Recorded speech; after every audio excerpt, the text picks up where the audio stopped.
Maayong hapon sa tanan, maayong hapon Pilipinas, kag maayong gabi sa kundiin man kamo subong nga lugar sa mga OFW tano nga ga-duty pang gabi kag pan-duty man pang adlaw. Maayong adlaw sa inyo tanan. Ari kita subong sa aton flower shop, no? Perti ka init guys. Do hindi ta mabalaan kung ano gid bala ang ihatag sang Ginoo sang aton sini nga lugar. Kung bala mabugnaw o kung mainit, pero tan-awan nyo bala guys, oh. Amo na ni guro ang tawag nga silot sa aton, pero sige lang. Agwantahon ta kay amo na ni ang ginahamban nila nga climate change. Oh, kita nyo guys, grabe oh. Oh, arito subong sa duha katar pero hindi gid maagwanta siguro amo ni oras nga manglakaton kita sa dalanon. Kay grabe ang init guys, kung makita nyo wala gid sang tao nga galakat diri no. Wala gid sang tao kung makita nyo guys. Oh. So kung magpaduha ko no, halimbawa magbike ko, ang akon ginahimo guys, kung day off ko, temprano ko ga Paduha City no, alas 5 sang hapon or alas 6 mo start na ko na diri gikan no, mo bike ko padung atong Duha City. Kay kung mo gabiin ako, maabot ko dito is alas 11 no. Kay pareha tong sa una ni bike ko, ni start ko diri alas 10, abot ko dito alas 2, so burag 2 hours or 1 hour depende sa imong pagsikad o kusog-kusog, pero chill ra, pero hinahinay ra ang imong dagan, so madugay pud ka maabot. So ako dili man pud ko kayo pakusog, dili pud ko kayo pahinay, regular ya unya na po ko short stop na makapahulay gamay. So amo ni guys no, kini nga dalana guys amo na ko ginasubay no, ug mag-day off ko padung ko Duha City no. Halimbawa gikan Tagsagay, og Paduha City ka no. So ano kuan na siya, og mo taxi ka, naara na siya sa mga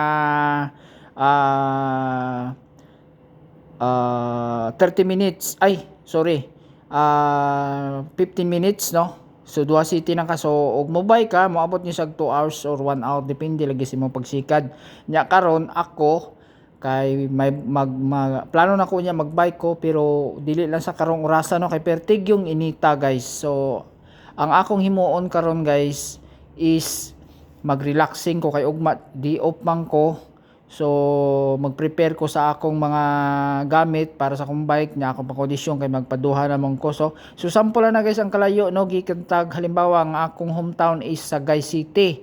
Halimbawa no, og naa pa ko sa Sagay karon, halimbawa lang sa guys para masabtan gid ninyo kung sa kalayo akong ginabike. Gikan kog Sagay City padung og sa to gani padung ko og Calatrava or San Carlos. So ingana kalayo guys ang akong destinasyon no, padung lang sa Duha City. Pero ang kalahi man sa tuwa kay simpre liko-liko, bukid-bukid diri wala guys, diretso lang yung sandalan. Kumaw na siya na wala po ko gagamit o Google, basta maoro na akong subayon pagkahuman diretso rin yung sandalan diri, dagko po king dalan diretso duha na siya, ingana na sa diri kasayon unya.